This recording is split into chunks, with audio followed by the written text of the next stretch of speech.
నిర్ధారణకు అంతిమ నిర్ణయం DNA టెస్ట్. ఉన్నది ఉన్నట్లుగా వాస్తవాలను శోధించి వివరించే మన DNA టీవీ, మన రాష్ట్రం, మన ఛానల్.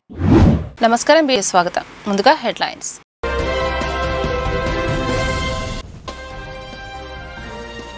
మంచి ఆరోగ్యానికి మించిన సంపద లేదని, అందుకే ప్రతి ఒక్కరూ యోగాసనాలను అభ్యసిస్తూ ఆరోగ్యం మహాభాగ్యాన్ని సొంతం చేసుకోవాలని జిల్లా కలెక్టర్ లక్ష్మీషా పిలుపు.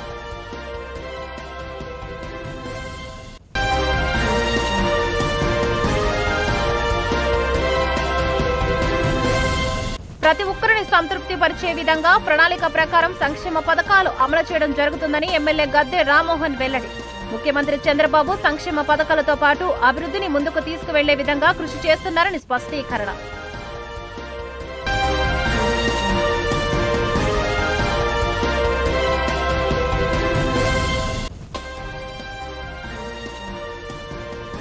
విజయవాడ నగరంలో బాంబు కలకలం. బీసెంట్ రోడ్లో బాంబు పెట్టామంటూ కంట్రోల్ రూమ్ కు గుర్తు తెలియని వ్యక్తి ఫోన్ చేసిన వైనం. బీసెంట్ రోడ్డులో తనిఖీలు చేస్తున్న బాంబు స్క్వాడ్ అధికారులు. మంచి ఆరోగ్యానికి మించిన సంపద లేదని, అందుకే ప్రతి ఒక్కరూ యోగాసనాలను అభ్యసిస్తూ ఆరోగ్యం మహాభాగ్యాన్ని సొంతం చేసుకోవాలని జిల్లా కలెక్టర్ డాక్టర్ జి లక్ష్మీషా పిలుపునిచ్చారు. సుసంపన్నం, ఆరోగ్యం, ఆనందమయ ఆంధ్రప్రదేశ్ లక్ష్యంగా రాష్ట్ర ప్రభుత్వం ఈ నెల 21 నుంచి జూన్ 21 వరకు యోగాంధ్ర పేరుతో ప్రత్యేక ప్రచార కార్యక్రమం నిర్వహిస్తున్నట్లు తెలిపారు. ప్రతి ఒక్కరిని సంతృప్తి పరిచే విధంగా ప్రణాళిక ప్రకారం సంక్షేమ పథకాలు అమలు చేయడం జరుగుతుందని విజయవాడ తూర్పు ఎమ్మెల్యే గద్దె రామ్మోహన్ అన్నారు. ముఖ్యమంత్రి చంద్రబాబు సంక్షేమ పథకాలతో పాటు అభివృద్ధిని ముందుకు తీసుకువెళ్లే విధంగా కృషి చేస్తున్నారన్నారు. రాజధాని ముఖద్వారమైన విజయవాడ నగరంలో బాంబు కలకలం రేపింది. విజయవాడలోని బీసెంట్ రోడ్లో బాంబు పెట్టామంటూ కంట్రోల్ రూమ్ కి ఓ గుర్తు తెలియని వ్యక్తి ఫోన్ చేశాడు. దీంతో వెంటనే అలర్ట్ అయిన విజయవాడ పోలీసులు రంగంలోకి దిగారు. బీసెంట్ రోడ్డులో బాంబు స్క్వాడ్ అధికారులు తనిఖీలు చేస్తున్నారు. షాపుల్ని క్లోజ్ చేయించి క్షుణ్ణంగా పరిశీలిస్తున్నారు. అనుమానితులను చెక్ చేస్తున్నారు. అలాగే ఫోన్ చేసిన వ్యక్తి డీటెయిల్స్ తెలుసుకునే ప్రయత్నం చేస్తున్నారు. ఈ సంఘటనపై ఇంకా వివరాలు తెలియాల్సి ఉంది. కృష్ణలంక జాతీయ రహదారిపై ప్రమాదాల నివారణకు ట్రాఫిక్ పోలీస్ పికెట్ ఏర్పాటు చేయాలని సిపిఎం రాష్ట్ర కమిటీ సభ్యుడు దోనిపూడి కాశీనాథ్ డిమాండ్ చేశారు. సత్యం హోటల్ సెంటర్లో వంతెన దిగువన ఏర్పాటు చేసిన భారీ ఖేడ్లను తొలగించారని, ఈ ప్రాంతంలో బ్లింకర్లను ఏర్పాటు చేయడం ద్వారా ప్రమాదాలను తగ్గించవచ్చన్నారు. ఆంధ్ర జింకానా క్లబ్ ప్రాంగణంలో క్రీడాకారుల అభివృద్ధి, ప్రోత్సాహం దిశగా అనేక చర్యలు చేపడుతున్నట్లు క్లబ్ అధ్యక్షుడు కె రామ్దాస్ తెలిపారు. ఇప్పటికే క్లబ్లో స్నూకర్, చెస్, షటిల్, బిలియర్డ్స్ తదితర క్రీడల్లో క్రీడాకారులకు అందుబాటులో ఉన్నాయని చెప్పారు. తాజాగా క్లబ్ ఆవరణలో క్రికెట్ క్రీడాకారుల కోసం పురాతన యోగా వైద్య విధానాన్ని నూతన పద్ధతులలో అమలు చేయడమే ఆక్యుపెంచర్, ఆక్యుప్రెజర్ విధానమని యోగాశక్తి సాధనా సమితి డాక్టర్ మాకాల సత్యనారాయణ పేర్కొన్నారు. దేహంలో కుడివైపు 500 శక్తి కేంద్రాలు, ఎడమవైపు 500 శక్తి కేంద్రాలు ఉంటాయని చెప్పారు. శక్తి కేంద్రాలను చైతన్యవంతం చేయడం ద్వారా శరీరాన్ని ఆరోగ్యంగా ఉంచుకోవచ్చన్నారు. 21 తారీఖున యోగ గురు మన ప్రధాని నరేంద్ర మోడీ గారి చేతుల మీదుగా ప్రారంభించడం ఆంధ్రుల అదృష్టం. ఎందుకంటే ప్రజల్లో రోగాలు, రుగ్మతలు, క్యాన్సర్లు, సర్జరీలు, మానవ అవయవాల మార్పిళ్లు, అర్ధంతర సావులు పెరిగిపోయిన ఈ తరుణంలో ఎలాంటి అనారోగ్యం రాకుండా ఉంటే సాల్వ్ చేసుకునేలాగా ఉన్న ఏకైక మార్గం యోగా. యోగాతో అద్భుత ఆరోగ్య జీవితం గడిపేలాగా ఉన్న విషయాన్ని ముందుగా మన మోడీ గారు గుర్తించి వరల్డ్ హెల్త్ ఆర్గనైజేషన్ ని ఒప్పించి ప్రపంచ ప్రజల్ని ఒక మంచి దారి వైపు నడిపేలాగా ఇంటర్నేషనల్ గా యోగాని ప్రచారం చేయటానికి సన్నద్ధమై వరల్డ్ హెల్త్ ఆర్గనైజేషన్ ఒప్పించి దానికి ఒక రోజు ప్రపంచవ్యాప్తంగా పండగగా జరుపుకునేలాగా జూన్ 21 నిర్ణయించేలాగా చేసినందుకు మన ప్రైమ్ మినిస్టర్ మోడీ గారికి ధన్యవాదాలు చెప్తా ఉన్నాం. తర్వాత మోడీ గారు చేసిన అతి పెద్ద గొప్ప పని ఏమిటంటే, కరోనాకి ఇక్కడ జనం చచ్చిపోతా ఉంటే ప్రపంచవ్యాప్తంగా చాలా కీలకమైన పరిస్థితుల్లో ఉన్నప్పుడు తన ఆరోగ్య రహస్యాన్ని ఫిట్నెస్ మంత్ర ఆఫ్ మోడీగా ఒక కార్యక్రమాన్ని రూపొందించి ప్రపంచంలో అందరికీ అందించిన గొప్ప మహానుభావుడు మన ప్రైమ్ మినిస్టర్ నరేంద్ర మోడీ గారు.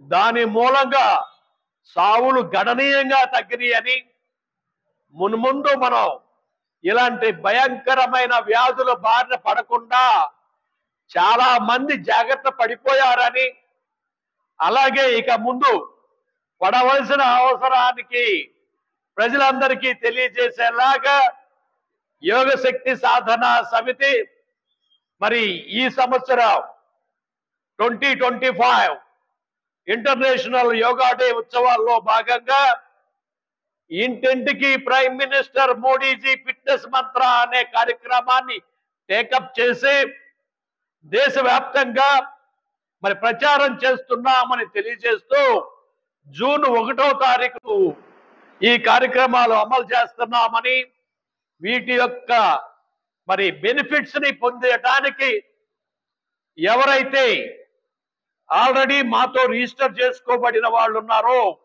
వాళ్ళు, ఇంకా చేసుకోవాల్సిన వాళ్ళు మరి మా సెల్ నంబర్ 9003473669 సంప్రదించి 1 గంట పాటు ఉండే ఈ కార్యక్రమాన్ని ఉపయోగించుకోవాల్సిందిగా కోరుచున్నాం.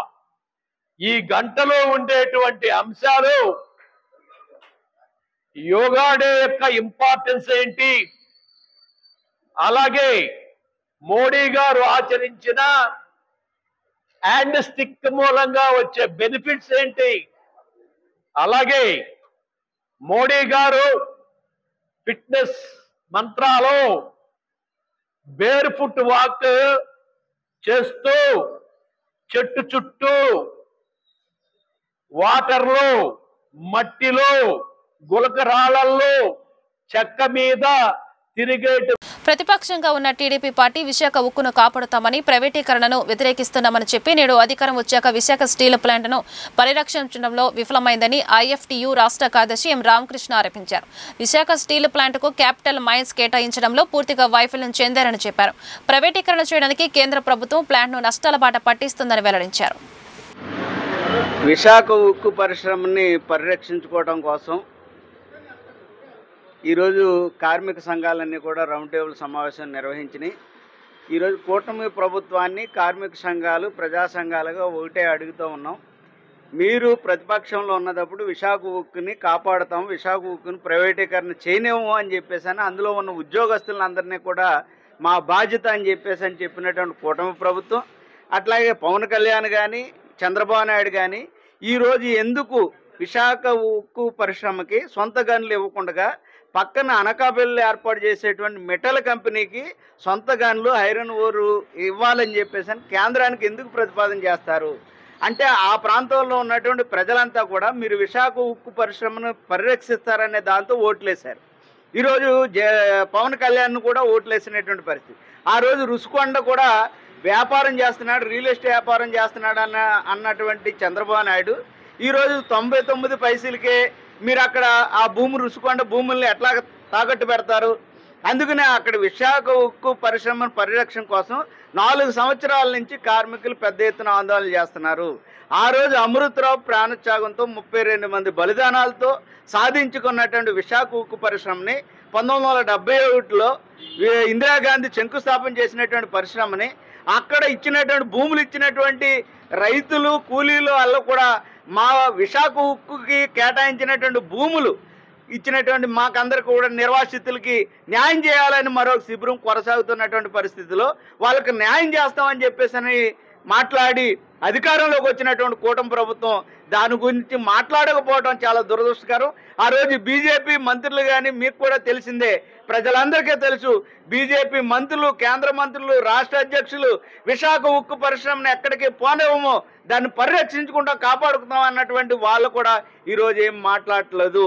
కేంద్రంలో నవరత్నాల్లో ఒక రత్నంగా ఉన్నటువంటి విశాఖ ఉక్కు పరిశ్రమను ధ్వంసం చేయడానికి, కార్పొరేట్ కంపెనీలకి అప్పచెప్పడానికి, అక్కడ ఉన్నటువంటి మిగులు భూముల్ని కార్పొరేట్ కంపెనీలకు ఇవ్వడానికి దారాదత్తం చేయడానికి ప్రయత్నం చేస్తున్నారు తప్ప అక్కడ ఉన్నటువంటి ఎంప్లాయీస్, అక్కడ ఉన్నటువంటి ప్రజలు నిర్వాసితులైపోతున్నటువంటి అట్లా అవుట్సోర్సింగ్ కార్మికులు, కాంట్రాక్ట్ కార్మికులు 14,000 మందిని తీసేయడానికి వాళ్ళ జీవన భృతి. మరొక అంశం గుర్తుపెట్టుకోవాల్సింది ప్రజలంతా కూడా, విశాఖ ఉక్కుల పరిశ్రమ ఉత్పత్తి అవుతున్నటువంటి మెటీరియల్తో పాటు అక్కడ పరిశ్రమలో పనిచేస్తున్నటువంటి కార్మికులు ద్వారా వచ్చినటువంటి 80% గవర్నమెంట్కి ఆదాయం వస్తుంది. నువ్వు ప్రైవేట్ వాడికి ఇస్తే 50% కాదు 80% గవర్నమెంట్కి ఆదాయం గండు కొడుతుంది అనేటువంటిది అర్థం చేసుకోవాలి. 15,000 లక్షల కోట్ల రూపాయలు ఈరోజు కేంద్రానికి ఇచ్చింది. అట్లాంటి పరిశ్రమని మీరు ధ్వంసం చేయడం సరైనది కాదు. కాబట్టి ఆ పరిశ్రమను కాపాడుకోవడం కోసం కార్మిక సంఘాలన్నీ కూడా పెద్ద ఎత్తున సిద్ధమవుతున్నాయి. అవసరమైతే మంత్రుల ఇళ్లను కూడా ముట్టడి చేస్తామని చెప్పేసి అని ఈ కూటమి ప్రభుత్వాన్ని హెచ్చరిస్తా ఉన్నాం.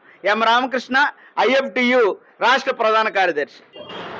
విశాఖ ఉక్కు ఆంధ్రుల హక్కు కోసం పోరాడి త్యాగం చేసి సాధించుకున్నటువంటి విశాఖ ఉక్కుని పోస్కో కంపెనీకి అమ్మేస్తున్నటువంటి కేంద్ర ప్రభుత్వ విధానానికి వ్యతిరేకంగా రాష్ట్రంలో కార్మిక ప్రజా సంఘాలు కూడా వాటికి వ్యతిరేకంగా పోరాటం చేస్తున్నటువంటి క్రమం ఉంది. అక్కడ విశాఖ ఉక్కు పరిరక్షణ కోసం 3 రోజుల నుంచి నిరవధిక సమ్మె చేస్తూ ఉన్నారు. దానికి మద్దతుగా ఈరోజు కేంద్ర కార్మిక సంఘాలు, ప్రజా సంఘాల ఆధ్వర్యంలో విజయవాడ ప్రెస్ క్లబ్లో రౌండ్ టేబుల్ సమావేశం జరిగింది. ఈ యొక్క ఉద్యమానికి కుల వివక్ష వ్యతిరేక పోరాట సంఘం KVPS సంపూర్ణ మద్దతిస్తూ ఉంది. ఈరోజు విశాఖ ఉక్కులో కాంట్రాక్ట్ కార్మికులు, ఉద్యోగులు అనేక మంది ఉంటే వాళ్ళని తొలగించడం కోసం యాజమాన్యం ప్రయత్నం చేస్తూ ఉంది. ఒక పక్క ఆ విశాఖ ఉక్కుని కాపాడుతాను, పరిరక్షణ చేసేటువంటి పాలకుల యొక్క నిర్లక్ష్యం స్పష్టంగా ఉంటా ఉంది. ఈ మధ్య కాలంలో కేంద్ర ప్రభుత్వం వచ్చిన అప్పు దాన్ని యాజమాన్యం చేసిన అప్పులకి తీర్చడం కోసం ఇచ్చారు తప్ప ఆ యొక్క సంస్థ అభివృద్ధి కోసం ఏమాత్రం కూడా ఖర్చు చేయట్లేదు. ఇది సిగ్గుచేటుగా భావిస్తా ఉన్నాం. ఈరోజు బీజేపీ దుర్మార్గంగా ఆ యొక్క సంస్థను అమ్మేస్తా ఉంటే ఈరోజు రాష్ట్రంలో ఏంటి చంద్రబాబు నాయుడు కావచ్చు, పవన్ కళ్యాణ్ కావచ్చు, మాజీ ముఖ్యమంత్రి జగన్మోహన్ రెడ్డి కావచ్చు, ఈ రాష్ట్ర ప్రయోజనాలని తొంగలో తొక్కి కార్మిక హక్కుల్ని కాలరాస్తూ పోస్కో లాంటి కంపెనీకి, బీజేపీకి వంతపడతా ఉన్నారు. ఇది సరైనది కాదు. ఈ రాష్ట్రంలో విశాఖ ఉక్కు మీద స్పష్టమైన విధానం కావాలి. దాన్ని కాపాడటం కోసం పాలక ప్రతిపక్ష పార్టీల యొక్క విధానం కావాలి. దానికి లేని పక్షం ఉంటా ఉంది. అందుకోసంగా విశాఖ ఉక్కు పరిరక్షణ కోసం ఈరోజు కేంద్ర కార్మిక సంఘాలు, ప్రజా సంఘాలు చేసే ఆందోళనలో సామాజిక సంఘాలని సమీకరిస్తాం, వాళ్ళకు అండగా నిలబడతాం. కాబట్టి ఈరోజు విశాఖ ఉక్కుని కాపాడటం కోసం రాష్ట్ర ప్రభుత్వం, కేంద్ర ప్రభుత్వం చర్యలు తీసుకోమని చెప్పి కోరుతా ఉన్నా. సర్వ జీవులలో అంతరంగిక శక్తిగా శ్రీ దుర్గామాత కొలువై ఉందని విశ్వజనని భక్తజన సంఘం సభ్యులు మేజర్ ఖౌతా సుబ్రహ్మణ్య శాస్త్రి వెల్లడించారు. శ్రీ దుర్గా అమ్మవారిని ఆరాధించడం ద్వారా విశ్వం సుఖశాంతులతో వర్ధిల్లుతోందని స్పష్టం చేశారు. ప్రధానమైనటువంటిది భౌతికమైనటువంటిది కాదు, ఆంతరంగికమైనటువంటి ఆ శక్తి స్వరూపమే దుర్గాదేవి. ఆ దుర్గాదేవి యొక్క గొప్పతనాన్ని ఇంకా ప్రపంచం అంతా వ్యాప్తి చేయాలనే సంకల్పంతో ఈ సంస్థని స్థాపించడం జరిగింది. ఇది ఇంకా భవిష్యత్తులో చాలా శాఖోపశాఖలై విస్తరించి మొత్తం విశ్వంతో కూడా వ్యాపించి ప్రజా సమూహానికి అంతా మొత్తం జీవులు అందరికీ కూడా మంచి జరిగేది చేస్తుంది అనే సంకల్పంతో దీన్ని మేము ముందుకు తీసుకెళ్లాలని ప్రయత్నిస్తున్నాం. ఈ అందరికీ మీ అందరి సహకారం కూడా మేము ఆశిస్తూ సెలవు తీసుకుంటున్నాను. ధన్యవాదాలు. నా పేరు డాక్టర్ మేజర్ ఖౌతా సుబ్రహ్మణ్య శాస్త్రి. నేను head of the department of Telugu Hindu college గుంటూరులో చాలా కాలం పనిచేసి ఈ మధ్యనే నేను రిటైర్ అయ్యాను. డాక్టర్ శనక్కల రాజకుమారి జన్మదిన సందర్భంగా అహల్య నర్సింగ్ హోం వారి ఆధ్వర్యంలో తలసేమియా చెందినల కోసం రక్తదాన శిబిరం నిర్వహించారు. ఈ కార్యక్రమంలో తెలుగుదేశం పార్టీ సీనియర్ నాయకురాలు శనక్కైల అరుణ, డాక్టర్ ఉమాశంకర్, మెడికల్ రిప్రజెంటేటివ్స్ మరియు హాస్పిటల్ సిబ్బంది కేక్ కట్ చేసి ఆమెకు శుభాకాంక్షలు తెలియజేశారు. ఈ సందర్భంగా వారు మాట్లాడుతూ ఇలాంటి పుట్టినరోజు వేడుకలు మరెన్నో జరుపుకోవాలని, భగవంతుడు దీర్ఘాయుష్, ఆరోగ్యాలు మెండుగా ఇవ్వాలని అన్నారు. తలసేమియా వ్యాధితో బాధపడుతున్న పిల్లలకు మరియు రోడ్డు ప్రమాదాల్లో గాయపడిన క్షతగాత్రులకు సహాయార్థం ఈ రక్తదాన శిబిరం నిర్వహించామని చెప్పారు. ప్రతి ఒక్కరూ రక్తదానం చేయడం తమ బాధ్యతగా తీసుకోవాలని, రక్తదానం చేసి ప్రాణదాతలు కావాలని కోరారు. రక్తదానం చేయడం వలన తమ ఆరోగ్యాలను మరింతగా పెంచుకోవచ్చని, ప్రతి ఒక్కరూ తోటి వ్యక్తికి సహాయపడాలని ఆకాంక్షించారు. ఈ కార్యక్రమంలో పాల్గొన్న ప్రతి ఒక్కరికి ధన్యవాదాలు తెలుపుతున్నారని డాక్టర్ శనక్కల రాజకుమారి తెలియజేశారు. ఓకే. ఇవాళ అహల్య నర్సింగ్ హోమ్లో రక్తం డొనేషన్ డ్రైవ్ అనేది ఏర్పాటు చేయడం జరిగింది. ఇది మనుషుల మధ్యలో ప్రేమ, బాధ్యత ఇట్లాంటి మనోభావాల్ని పెంపొందిస్తుంది. ఇవాళ వచ్చిన వాలంటీర్స్ అందరూ నా మనస్ఫూర్తిగా కృతజ్ఞతలు వాళ్ళకి, ఎందుకంటే వాళ్ళు ఒక మంచి ఎగ్జాంపుల్ని క్రియేట్ చేస్తున్నారు. ఈ రక్తదానం అనేది మెయిన్గా ఒక యూనిట్ ఆఫ్ బ్లడ్ మూడు లైఫ్స్ని సేవ్ చేస్తుంది. అమ్మాయిలు అయితే 4 మంత్స్కి ఒకసారి డొనేట్ చేయొచ్చు, అలాగే మగవాళ్ళు అయితే 3 మంత్స్కి ఒకసారి డొనేట్ చేయొచ్చు. ప్లేట్లెట్స్ అయితే ఇంకా ఎక్కువసార్లే డొనేట్ చేయొచ్చు, అది ఒక మెడికల్ సూపర్విజన్తో. మెయిన్గా ఈ బ్లడ్ డొనేషన్ అనేది చేయటం వలన ఒక లైఫ్నే సేవ్ చేయటం కాదు, వాళ్ళకి కూడా కొన్ని బెనిఫిట్స్ ఉంటాయి.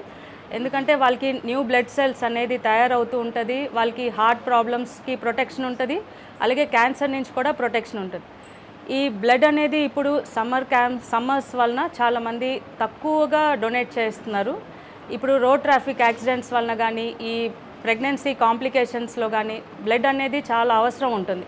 ఈ ఎస్పెషలీ థాలసీమియా కిడ్స్కి కూడా సమ్మర్స్లో ఎక్కువ అవసరం. వాళ్ళకి క్యాన్సర్ ట్రీట్మెంట్స్ కానీ బ్లడ్ అనేది రిక్వైర్మెంట్ ఎక్కువ ఉంది. సో ఇవాళ ఈ బ్లడ్ డొనేషన్ డ్రైవ్ అనేది హాస్పిటల్లో ఏర్పాటు చేసాం.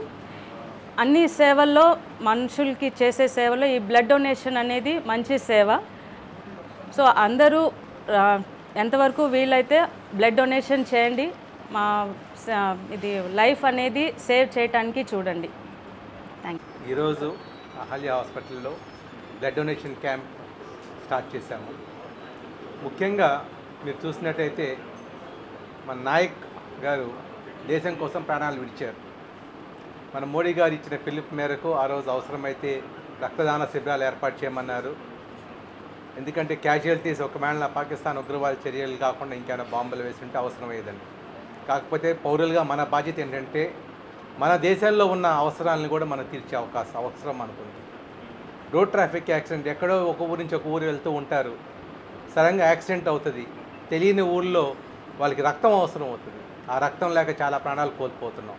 అటువంటి ప్రాణాలు నిలిపే మా యొక్క చిన్న ప్రయత్నమే ఈ యొక్క బ్లడ్ డొనేషన్ క్యాంప్. అలానే థాలసీమియా కిడ్స్ వాళ్ళకి ఖచ్చితంగా బ్లడ్ కావాల్సిందే వాళ్ళు బతకాలంటే. ఆ పిల్లల భవిష్యత్తు మనం ఇచ్చే రక్తం మీద ఆధారపడి ఉంది. కాబట్టి మనం అందరం కలిసి ఈ రోడ్ ట్రాఫిక్ యాక్సిడెంట్స్ని ఈ యొక్క థాలసీమియా కిడ్స్ కోసం పూనుకున్న ఈ యొక్క బ్లడ్ డొనేషన్ క్యాంప్ని సక్సెస్ చేయాలని కోరుతున్నాం. అలానే ఇవాళ వచ్చిన డోనర్స్ అందరికీ మనస్ఫూర్తిగా కృతజ్ఞతలు చెప్తూ మరింత మంది ఈ యొక్క రక్తదాన శిబిరాలు మీకు తోచిన చోట మీకు వీలైనంత వరకు ఈ బ్లడ్ డొనేషన్ చేయాల్సిందిగా కోరుతూ సెలవు తీసుకుంటున్నా. భారత్ మాతాకి. మునక్కాయల ఫ్యామిలీయే పొలిటికల్ ఫ్యామిలీ ముందు నుంచి. పొలిటికల్ అంటే మనం ఏదో అందరి మీద పెత్తనం చేయాలని కాదు, ప్రజా సేవ చేయాలనే కాన్సెప్ట్ తోటి శనక్కాయల ఫ్యామిలీ ముందు నుంచి కూడా మా మామగారు, పెద్ద మామగారు వాళ్ళందరూ కూడా మేయర్గా కానీ అట్లా కానీ వర్క్ చేశారు. ఆ రోజుల్లో వాళ్ళకు ఉన్నటువంటి పొలాలను కూడా మంచి కార్యక్రమాలు ప్రజలకు కావాలంటే వాళ్ళందరికీ కూడా దానం చేసి ఆ రోజున మంచి పేరు తెచ్చుకున్నారు. దాని తర్వాత అనుకోకుండా నేను కూడా రాజకీయాలకు రావడం జరిగింది. నేను ఎమ్మెల్యేగా ఎలక్ట్ అయిన తర్వాత చంద్రబాబు నాయుడు గారు మంత్రిగా కూడా తీసుకున్నారు. మరి అదే రీతిలో మేమందరం కూడా డాక్టర్స్ అయినా కూడా ప్రజాసేవ కూడా ముందుకెళ్తూ ఉంటాం. మరి నాకు 2 మగపిల్లలు, అందులో చిన్నవాడి భార్య రాజ్కుమారిది ఈ రోజున 49th బర్త్డేని వాళ్ళ బ్లడ్ క్యాంపెయిన్ డేగా మేము దర్చుకున్నాం. మా రోజుల్లో చాలా విరివిగా దొరికేది బ్లడ్ అనేది. ఈరోజు బ్లడ్ తీసుకొచ్చుకోవాలంటే చాలా కష్టం అవుతుంది.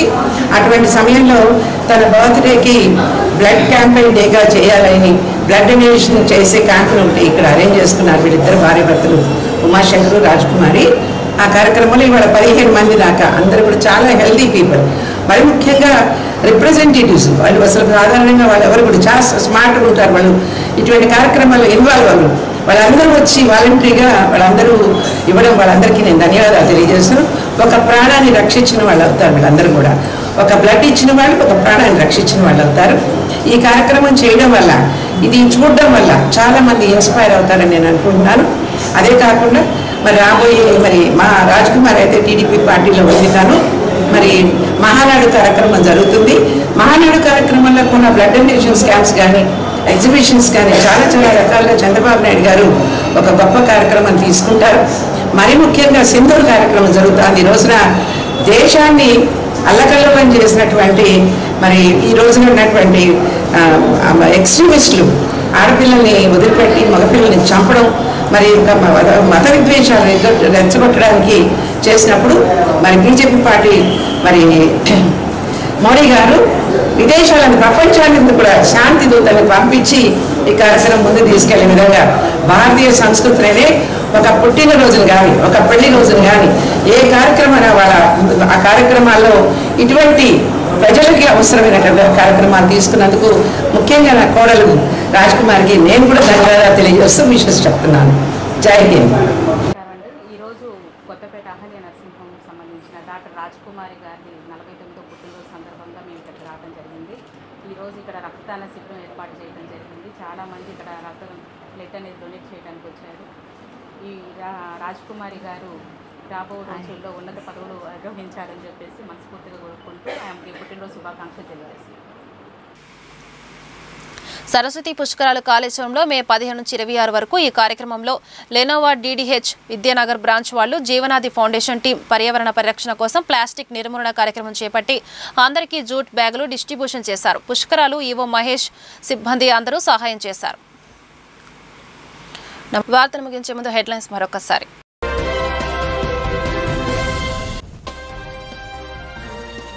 మంచి ఆరోగ్యానికి మించిన సంపద లేదని, అందుకే ప్రతి ఒక్కరూ యోగాసనాలను అభ్యసిస్తూ ఆరోగ్యం మహాభాగ్యాన్ని సొంతం చేసుకోవాలని జిల్లా కలెక్టర్ లక్ష్మీషా పిలుపు.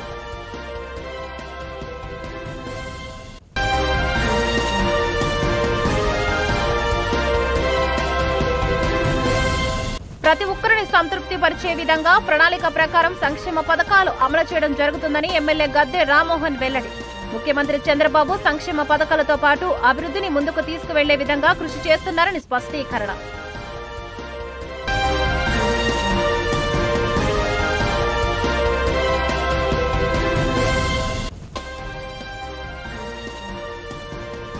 విజయవాడ నగరంలో బాంబు కలకలం. బీసెంట్ రోడ్లో బాంబు పెట్టామంటూ కంట్రోల్ రూమ్ కు గుర్తు తెలియని వ్యక్తి ఫోన్ చేసిన వైనం.